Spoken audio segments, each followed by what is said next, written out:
Romance anime tropes. When it comes to romance anime, I've watched my fair share, and at this point, it's really hard to surprise me. I've literally seen it all, but when it comes to these romance anime tropes in particular, yes, they make me mad, yes, they frustrate me, but I also find them absolutely hilarious. So this entire video is going to be solely dedicated to some of my favorite romance anime tropes. So without further ado, let's get to it. Now we're going to come out swinging. First on the list, we have one that is universally hated, and that is interrupted confessions. So there's two examples I'm going to give you guys. Both are from the show My Just So Darling. So the first one, basically Gojo and Marin are on the phone laying down, and she confesses to Gojo, but he's asleep. It's harmless though. She ends up smiling. It's really cute. I'm not mad at it though because he's asleep. Like, you can't blame the man. Now the second one is not even considered an interrupted confession, but it might as well be. And I'm talking about when Gojo and Mari were in the hotel and they got interrupted by the receptionist right before my dog Gojo got busy. Bro, come on now, dog. Come on, man. And it hurt my soul, bro. Gojo was like a homeboy to me. We was all rooting for him. And for them to get this close and get interrupted by a receptionist talking about an extension, talking about you gotta leave the hotel. She's supposed to understand the situation. That's tough. Now we're done with being interrupted by a cell phone. And in hindsight, those two were pretty harmless. But I have to say, if you get interrupted by fireworks, that's absolutely crash out worthy. And you're probably like, Kirko, crashing out over fireworks? Who would do that? Let me cook right quick. So let's say you're the main character in a romance anime.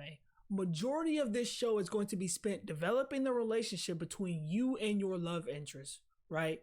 Fast forward to the last few episodes, it's time for the festival. You put on your kimono, you're feeling a little cute, you pull up to the function, the festival, and meet with your crush and your friends, the side characters.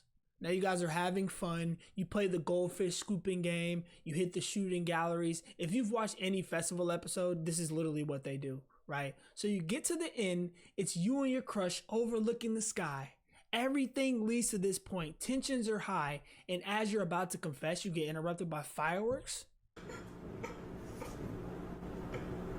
This nigga is trash. Like, how could I not crash out?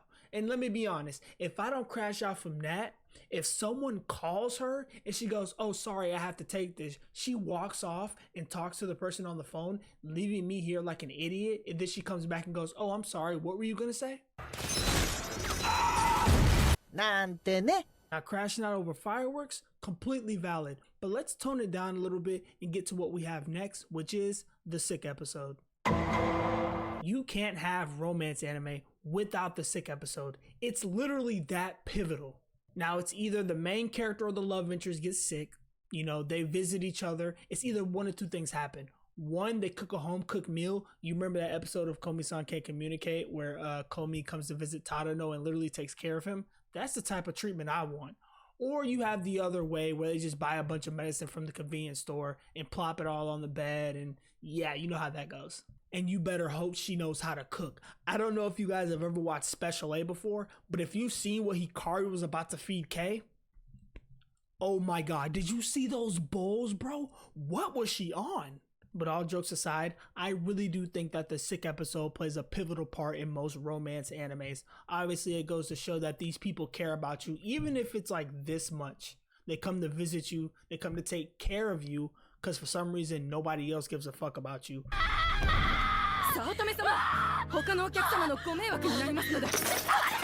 Now, next on the list, we have something that I personally really like, and I just don't hate at all, and that is the beach episode. Now, when it comes to the beach episode, it usually happens around the halfway mark. So most 12 episode romances, if it has a beach episode, it's usually around that 6-7 episode mark. Now, obviously, the beach episode is there purely for fan service, but for me, it's a break from the bullshit, the miscommunication, the misinterpretations, the MC literally selling the bag at every moment, sometimes even selling the bag for no reason. I get tired of this. You get tired of this. So the beach episode is the perfect alternative.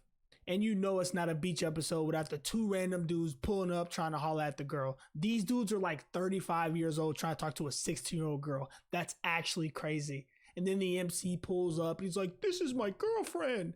and they pull off. She's all embarrassed. He starts apologizing out of nowhere. They may play a little volleyball, and it's just a cool little episode. And I also want to mention that some romance animes might not have a beach episode, but what it will have is them going to the hot springs, the water park, maybe even the pool, really any recreational area, but the beach is the staple, it's the big dog. But don't forget about these other alternatives here, because almost every romance anime is doing one of these. Now, next on the list, we actually have something that I do not enjoy under any circumstances, and that is the dreadful holiday of Valentine's Day. So to explain my frustration with Valentine's Day in regards to romance anime, we need to take a look at one of my favorite romances of all time, Kimi ni Todoke. So Kimi ni Todoke Season 2 Episode 1 titled Valentine, Sawako is making chocolates for Kazuhaya as well as the rest of the class. Now throughout the whole episode, she's just worrying about the most pointless things instead of just giving him the chocolates. She literally doesn't give him the chocolates at all. It's actually crazy. So she pulls up to school, she gives everyone their chocolates besides Kazuhaya, and in Kazuhaya's point of view, he's just waiting patiently. He's not going to run up to him and be like, yo, where's my chocolates? Are you going to give me chocolates? He's waiting like any person should. So fast forward to the end of the day, she still hasn't given him the chocolates, and when she's about to, Kurumi comes out and gives Kazuhaya chocolates instead. So Kurumi and Sawako end up having this conversation, and she just doesn't give Kazuhaya the chocolates. And yes, I love this anime to death. It's one of my favorite romances of all time, but this was easily one of the worst episodes of the series. I mean, Jesus, all you had to do was give them the chocolates. Now, they often say you leave the good things for last, and in this situation, that's exactly what I did. So last on the list, we have probably my favorite trope I see in romance anime, the school festival. Now, when it comes to the school festival episode, it is all good vibes. The entire school is decorated. You can go outside. There's a bunch of venues where they sell food and other items.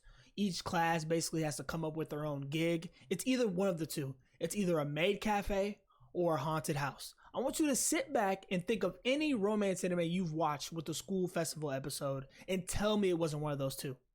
I know I'm right. Now, I think I would say my favorite school festival episode has to be Kaguya-sama Love is War. That episode, outside of the school festival and everything going on there was also a lot of development on the romance side. I'm not going to really spoil anything, but that was just a top tier episode through and through. Now, in regards to the school festival, I also need to talk about the athletic festival. So in the athletic festival, students compete in a bunch of outdoor activities such as racing, you have the scavenger hunt, the cavalry battle, and just all sorts of other stuff.